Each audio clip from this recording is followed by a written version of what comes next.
Selamat siang, perkenalkan nama saya Made Fitri Rahayu, saya MPM 2112 110193.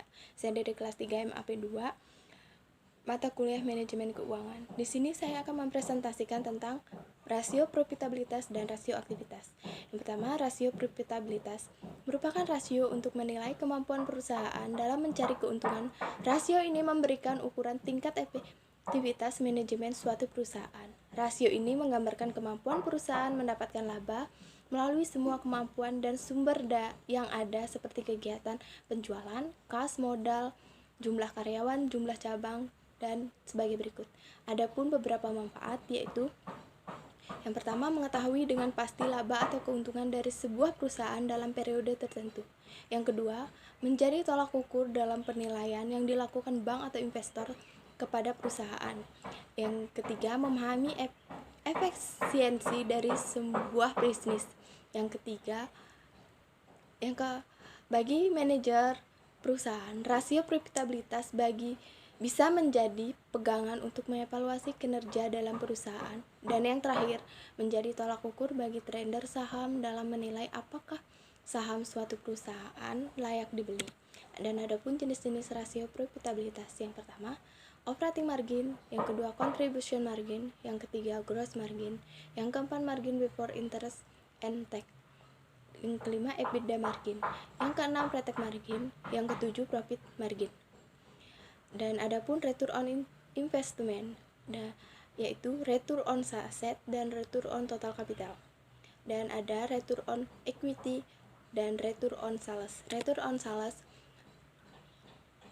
atau laba atas penjualan, yaitu untuk mengetahui tingkat profitabilitas laba tertentu terhadap penjualan. Semakin tinggi profitabilitas, semakin baik bagi perusahaan. Dan ada operating margin. Laba operasi atau laba usaha merupakan indikator perusahaan dalam mencapai laba dari bisnis utama. Rumusnya, operating profit atau EBIT dibagi sales atau penjualan. Dan kedua, contribution margin sering digunakan dalam analisis titik impas atau break-even point. Rumusnya, sales dikurang variable cost atau laba kotor dibagi sales. Yang ketiga, gross margin merupakan perbandingan antara laba kotor dengan beban pokok penjualan. Rumusnya, gross profit atau pendapatan bersih dibagi sales atau penjualan.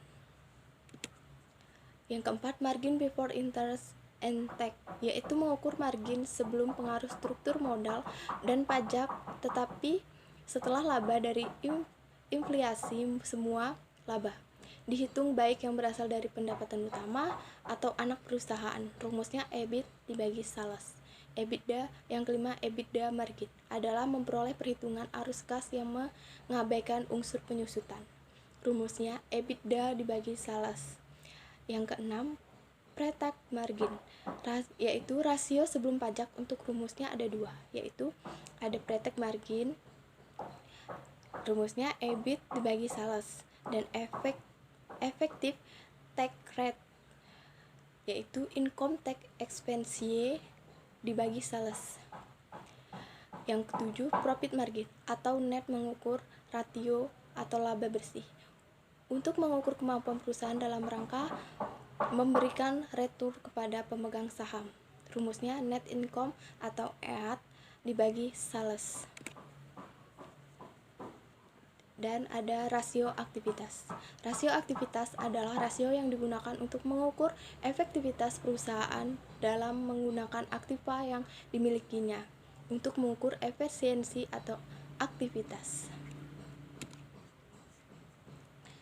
Adapun jenis-jenis rasionya, yaitu rasio perputaran piutang atau receivable turnover. Yang kedua, rasio hari rata-rata penagihan piutang, yaitu day of receivable. Yang ketiga, rasio perputaran persediaan atau inventory turnover. Yang keempat, rasio rata-rata penagihan, day of inventory. Yang selanjutnya, rasio perputaran modal kerja atau working capital turnover. Dan yang terakhir, rasio perputaran aktiva atau piset asset turnover. Rasio perputaran piutang, yaitu perputaran piutang merupakan rasio yang digunakan untuk mengukur beberapa lama penagihan piutang selama satu periode atau beberapa kali dana yang ditanamkan dalam piutang perputaran dalam suatu periode. Semakin tinggi rasio menunjukkan bahwa modal kerja yang ditanamkan dalam piutang semakin rendah. Perbandingannya adalah dengan rasio tahun sebelumnya. Rumusnya, receivable turnover sama dengan penjualan kredit dibagi piutang.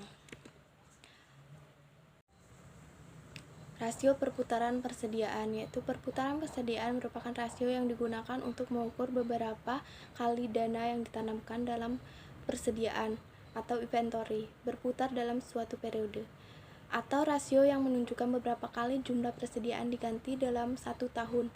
Semakin kecil rasio ini berarti semakin tidak baik, begitu juga sebaliknya. Rumusnya, inventory turn on sama dengan penjualan dibagi persediaan.